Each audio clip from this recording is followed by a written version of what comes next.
Hello and welcome. I am Raziel, and so today's discussion is about starting a brand new army.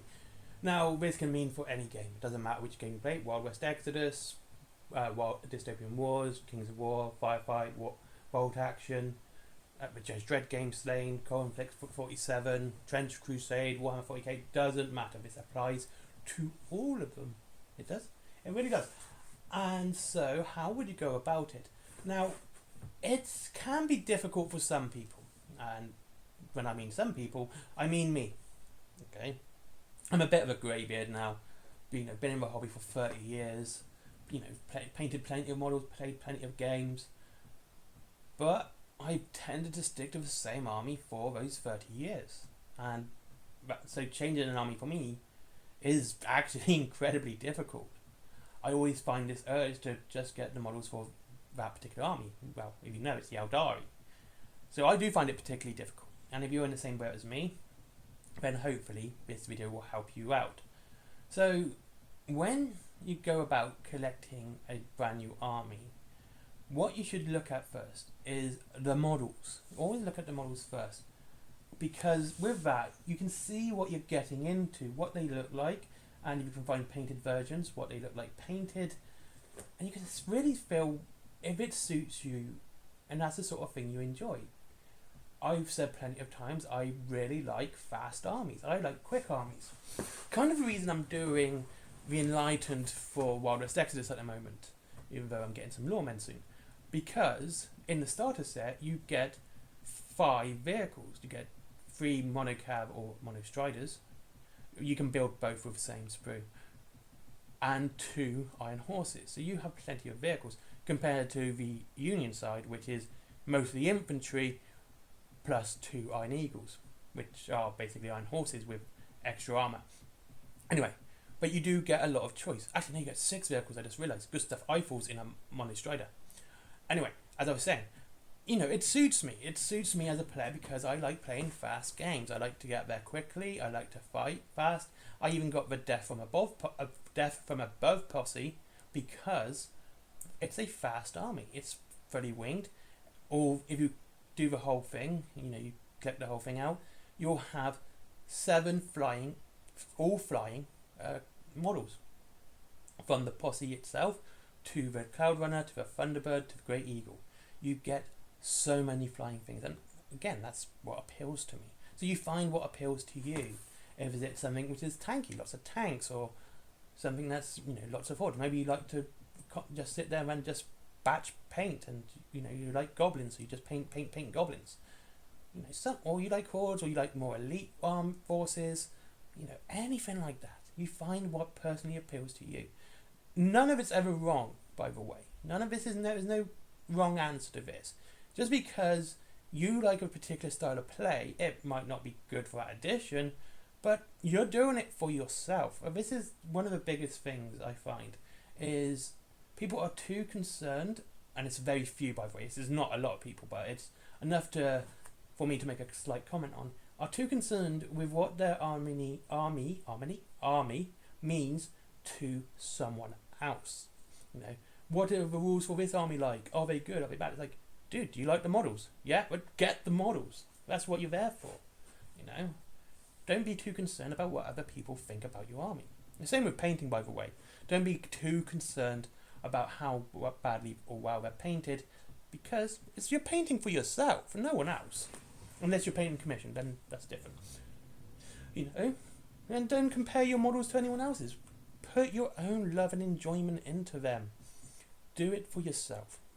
Anyway, so once you've picked out your style of play and the models that suit your style of play, the next is to look up the lore and the setting, because I understand with people that certain factions might think, oh well, the models look really cool, I really like the models, I really like how they play, but they tend to, they don't gel with their lore, they don't gel with their characteristics, their personality of the models, and so that kind of sort of makes them feel a little bit off. I understand that, and I agree to a point, because everyone's different and everyone has their own particular tastes. It's like, I really like the Warrior Nations. I'm not a big fan of the Order, and the reason being, I'm not a fan of the Order lore in the actual dystopian wars lore, by the way, not just Warlords Exodus, and how they are manipulating the Sultanate. I'm not a fan of that.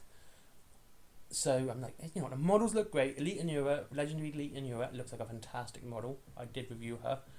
But, you know, that manipulating of an entire faction, I'm not a fan of.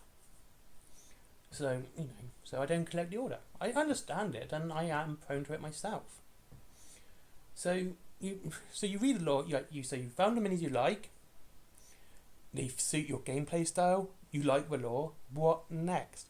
Next is basically to go out and buy and paint them. Now, some games, such as Warlords Exodus, is a good example, and what else? Dead Zone, I was thinking Firefight then, Dead Zone, and, you know, skirmish games, small skirmish games, have the benefit that you need a small purchase to play the game. And with Warlords Exodus, you just need to spend, I think the biggest price you have to pay to play the game is £44, and that's for which posse is it? I think it's a Watcher posse, actually. No, it's the Pride of Nakamata posse, and I had that posse. It's a fantastic models in that kit. So you spend just enough to buy one box, or up to a combat patrol or an army deal. Something no more than really £100 for your first spending. Because if you overspend at this point, you know, you think it's all cool, but now you've got to build and paint them.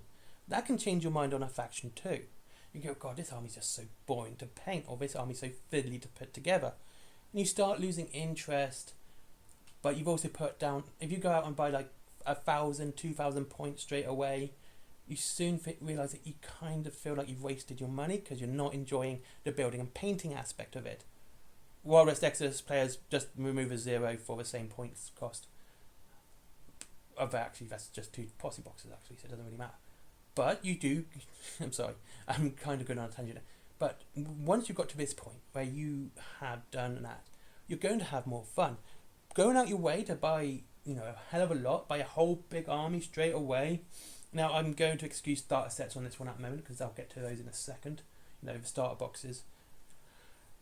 Once you've got through that and you actually enjoy everything, you're sort of like, hey, this is kind of cool. You know, you've enjoyed all the good aspects of the hobby, the painting, the building, the playing, and etc., etc. And there you go. That's how you start a new army. It doesn't matter which army you collect. You don't go out asking if an army's good. Just go, I like this models. Is there any advice on painting them or building them? If your first question is when you're thinking about an army is this army good? You're probably going to get less enjoyment out of it, rather than going into something that you're actually enjoying. You know, you go into buying the models that you actually like. I've done this before, don't get me wrong. I've bought models I didn't like painting, and I found them tedious to paint, and they stayed grey for like the longest time. And I'm prone to this. Everyone is. Oh, they're painted now, by the way. But I learned my lesson. And I'm hoping I'm passing it on to you guys. So now let's talk about starter sets. You know, the big boxes with the rules, 2 armies, you know, all the gubbins and everything else you need. What about those? Are they worth getting if you're starting a brand new army?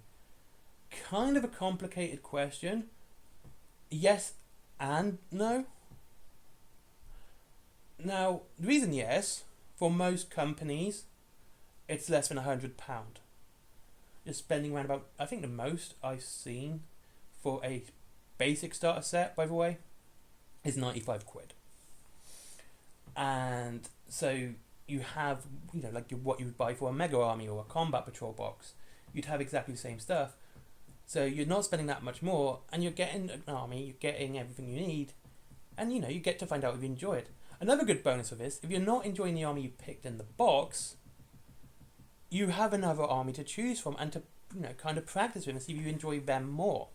Unless you're splitting with a friend. If you're splitting with a friend, and yeah, go ahead, get one. You're saving so much money, it's not even funny.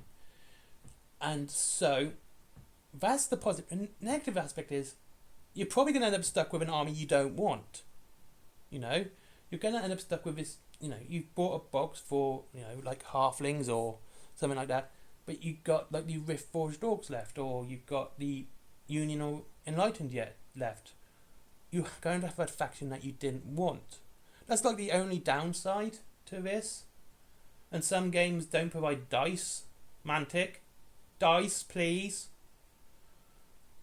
Why are you missing dice from your games, Mantic? Anyway, but other than that, starting a hobby should all be about how you are, who you are, and how you feel, and how you connect to a faction in particular. Also try and work out why you are giving. If you're stopping an army, try and work out why you're stopping that army. Why is that army no longer gelling with you? Why, if you've been doing the same army for years, why are you no longer playing that army?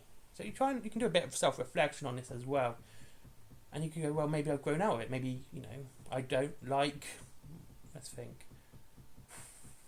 What army didn't I like? No, I like all the Wild West Exodus armies. I do. I'm not even joking. Like, I like all of them. Oh, Kings of War. I didn't like goblins. I didn't like painting the goblins. I thought the goblins were cool. I like goblins, but I found out I wasn't really enjoying painting them. So I went, I'm going to stop doing goblins now, and I went on to Ratkin and now halflings. I like small creatures in fantasy, apparently. Anyway, and so you can sort of like do a bit of self-reflection why you stop one army to do another. But yeah, make the army personal to you. Like, how do you play, your adoration towards the models, if you enjoy building them, painting them, the lore, if that applies to you, I should say. Yes, I actually have a stutter, which is why here you go, and a lot. It's me stopping myself stuttering. And then, you play your game and you like it, and you find it really enjoyable, and that's it. Anyway, thank you very much for watching this video. It was actually kind of a positive video, because that's what I planned today. I was kind of tired of doing so much negative stuff and talking about deeper things. I just want to be a bit happy and starting an army, because they're great. Anyway, thank you very much for watching. I'll see you on the next one. Link to Winning Games down below. If you wish to have free delivery after £20 and after 20% on certain games, not War Cradle, because they own War Cradle, like Games Workshop owns Warhammer. Okay, same thing applies there, but most of that other stuff is all 20% off, or less, should I say. And there is Forbidden Planet, comics, DVDs, mangas, etc., etc. All that cool geeky stuff that everyone loves. Toys. There's my merchandise, stickers, DVD, T-shirts. Idiot. Stickers, T-shirts, cups, notebooks, bags. All the artwork's done by me. And there's my comic, which is quite dark. And Skyforge, give a guy a click, because he deserves it. There it is, also Patreon, because business. Bye bye.